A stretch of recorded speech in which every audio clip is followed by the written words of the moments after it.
Nah, eh, saya mulai terjun ke dunia dakwah itu di startnya di tahun 2015 ya. 2015 berarti ini sudah masuk 8 tahun. Dan lebih senang dipanggil Bunda Mira atau Kak Mira daripada dipanggil Ustazah, karena ngerasa emang belum pantas aja gitu, karena masih banyak dosa. Bukti dari saya masih banyak dosa ya masih banyak teguran-teguran yang Allah berikan kepada saya. Bagi saya teguran itu atau masalah itu atau apapun kejadian buruk yang terjadi dalam hidup saya, bagi saya itu adalah teguran dari Allah karena saya berdosa. Gitu loh. Jadi itu cara saya supaya saya tidak menyalahkan siapapun, tidak marah pada siapapun. Gitu. Karena kebaikan atau keburukan yang kita dapatkan dan yang kita terima, sebagaimana Allah berfirman di surah keempat ayat 79 di surah An-Nisa, ya Allah berfirman di situ bahwa segala yang baik-baik itu datangnya dari Allah dan yang buruk itu dari diri kita sendiri. Nah, itu hal yang harus kita pahami bahwa segala keburukan yang terjadi dalam hidup kita saat ini itu pasti karena salah kita sendiri. Nah, bicara tentang keburukan dan kebaikan, sebenarnya ini berhubungan banget kok ya Bunda dengan kenapa selingkuh itu indah. Kalau kita bilang dulu namanya SLI ya, selingkuh itu indah. Ya. Nah, pertanyaannya kenapa indah? Nah, malam hari ini mau saya bahas kenapa orang yang jangan pernah memulainya karena akan susah keluar dari situ. Karena itu lingkaran setan yang luar biasa. Dan tentunya ini hal yang paling ditakutkan oleh pasangan-pasangan suami istri. Apalagi kalau misalnya saat ini ya kesempatan untuk orang-orang berselingkuh itu luar biasa besar gitu loh. Kalau zaman dulu tuh cuman mungkin SMS tok gitu kan. Kalau sekarang ini bahkan hanya telepon rumah atau mungkin hanya handphone atau mungkin hanya SMS. Tapi sekarang coba banyak. Ada via Telegram, ada via Gojek bahkan ya kan. Ada via apa namanya? Chat Instagram. Nah, dan itu hal-hal yang mengerikan. Bahkan kalau misalnya ayah bunda mau tahu fenomena-fenomena alam tentang perselingkuhan yang saya dapatkan itu lebih mengerikan lagi gitu. Dan bahkan maaf ada satu bukan komunitas ya, orang-orang yang saya mohon maaf mereka bernikop gitu ya, tapi dengan make up-an yang luar biasa, dan mereka tuh open BO gitu. Cewek-cewek yang siap untuk di order oleh laki-laki, padahal mereka bernikop gitu. Ternyata nikop itu cuma dijadikan sebagai topengnya saja, bukan benar-benar bernikop karena Allah Subhanahu wa taala. Berapa banyak laki-laki yang tercebur, bahkan kenalan dekat saya sendiri itu terkena gitu loh. Suaminya terkena juga virus itu gitu. Jadi yang harus bilang min dzalik ya. Makanya saya bilang bicara tentang selingkuh, bicara tentang kesetiaan, bicara tentang menjaga sesuatu yang sudah Allah amanahkan. Dimana memang itu luar biasa perjuangan, karena menikah itu adalah ibadah terpanjang di dunia. Dan menikah itu adalah ibadah di mana kita meraba mencari, oh ternyata karakter dia begini, oh ternyata begini, itu sesuatu yang gak gampang.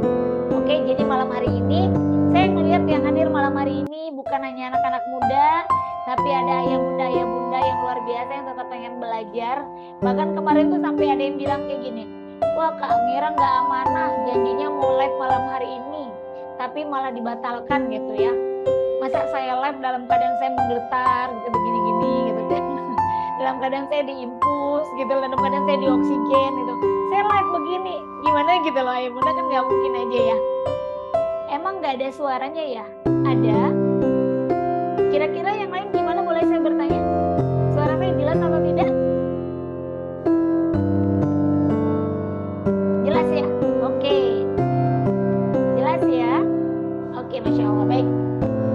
Kita mulai ya materinya ya. Bismillah, semoga materi yang saya sampaikan malam hari ini itu menjadi wasilah untuk kita belajar menjadi pasangan yang lebih baik lagi tentunya. Menjadi wasilah rumah tangga kita lebih sakinah, mawaddah dan warahmah, menjauhkan kita dari segala perbuatan-perbuatan yang dibenci sama Allah. Dan saya pribadi adalah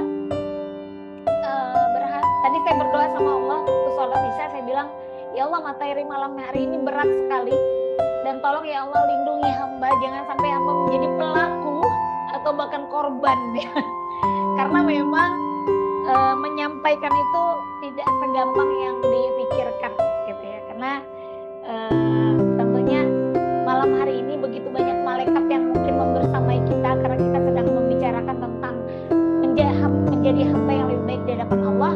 Tapi iblis juga tidak tinggal diam. Bagaimana caranya membuat kita juga bisa terpeleset seperti itu. Jadi kita mulai dengan taus. A'udzubillahi minasyaitonirrajim. Bismillahirrahmanirrahim. Semoga materi malam hari ini bermanfaat buat kita semuanya. Amin amin ya rabbal alamin. Baik, kita buka slide-nya. Boleh silakan kakak yang ngatur slide serta Kak Nur ya. Oke, nah ini dia. Tujuan, T-nya hilang. Oke, tujuan pernikahan. Sebenarnya kalau ditanya di sini rata-rata mungkin sudah menikah ya. Rata-rata sudah menikah. Kalau ada yang jomblo, pasti itu biasanya anak rumah hijrah yang jadi tim hari ini. Nah itu biasanya yang jomblo. Selebihnya insya Allah sudah menikah. Ya. Tapi kalau ada yang belum menikah, Bismillah. Sama-sama belajar. Apakah mentang-mentang saya sudah 25 tahun menikah kamera, saya sudah 30 tahun menikah kamera, kayaknya saya nggak perlu tahu lah tentang materi ini terlalu simpel. No. Kadang apa yang membuat terjadi rumah tangga itu bermasalah dan akhirnya menyebabkan pasangan kita selingkuh karena kita tidak tahu tujuan kita menikah dari awal itu apa gitu. Pertama tentunya adalah menyempurnakan ibadah. Saya mengawali pernikahan saya dengan suami saya tidak melihat siapa dia. Waktu itu suami saya bukan siapa-siapa banget.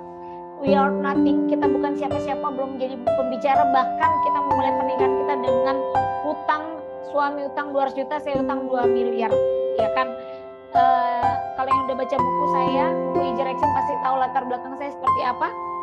Cuma karena kita niat Bismillah aku menikah gitu ya, menyempurnakan ibadah kepada Allah. Karena waktu itu ada nasihat buat kita udah tahajud, kita udah duha, kita udah sedekah, kita udah semuanya, tapi ternyata ada satu agama, ada satu perintah Allah yang belum kita kerjakan, yaitu menikah di saat kita memang sudah layak. Nah saat itu saya cuma bilang, ya Allah beri hamba jodoh yang terbaik untuk dunia dan akhirat. Apa? Menyempurnakan ibadah. Kemudian mematuhi perintah Allah SWT, tentunya menikah itu adalah perintah dari Allah, karena Allah berfirman juga di dalam Quran bahwa aku ciptakan engkau berpasang-pasangan sesama golonganmu, yaitu manusia dengan manusia, hewan dengan hewan, laki-laki dan perempuan ya. Nah ini yang banyak dipelesetin nih sama kaum-kaum pelangi. Ayah bunda tahu kaum pelangi? Kaum-kaum LGBT. Di Al-Quran itu tertulis menikahlah dengan sesama golonganmu gitu ya. Allah berfirman menikahlah dengan sesama golonganmu. Maksudnya adalah manusia dengan manusia, hewan dengan hewan gitu loh. Nah tapi yang dijadikan pembenaran oleh kaum-kaum LGBT adalah nih bahwa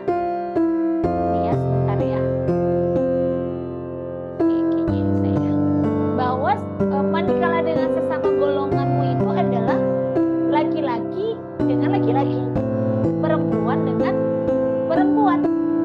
Nah itu yang terjadi itu yang dipelesetin sama kaum LGBT gitu loh. Bahaya banget kan. Jadi paham apa yang mereka plesetkan ya gitu. Jadi mereka menganggap menikah dengan yang segolongan, bukan sesama jenis, segolongan, jadi golongan manusia ya. Kemudian melaksanakan sunnahnya Rasulullah, karena Rasulullah bersabda, tidak umatku yang tidak menikah, yang tidak mau menikah. Kemudian menjaga dari perbuatan zina, itu sudah jelas. Kalau memang ayah bunda, bagi yang punya anak yang memang sudah layak untuk menikah dan sudah ada yang berkenan untuk mau menikahinya atau yang dinikahinya, jangan ditahan-tahan, jangan nunggu ada gedung. Ya, jangan nunggu ada duit. Saya menikah dengan suami saya 500.000 perak. Alhamdulillah dengan izin Allah rumah tangga ini bisa berjalan dengan bahagia dengan izin Allah. Ya, 500.000. Nikahnya nikah siri dulu, bukan karena apa-apa, karena itu cuma mau cari ridhonya Allah dulu. Orang tua yang kejar cepat. Saya punya anak setahun, saya nikah bulan Januari. Saya punya anak itu baru hamil bulan 11. Nah, bulan 11 saya baru hamil. Berarti 11 bulan saya belum punya anak saat itu ya. Kemudian dalam mendapatkan keturunan gitu loh, meneruskan dari keturunan kita. Nah, jadi ayah bunda tahu saya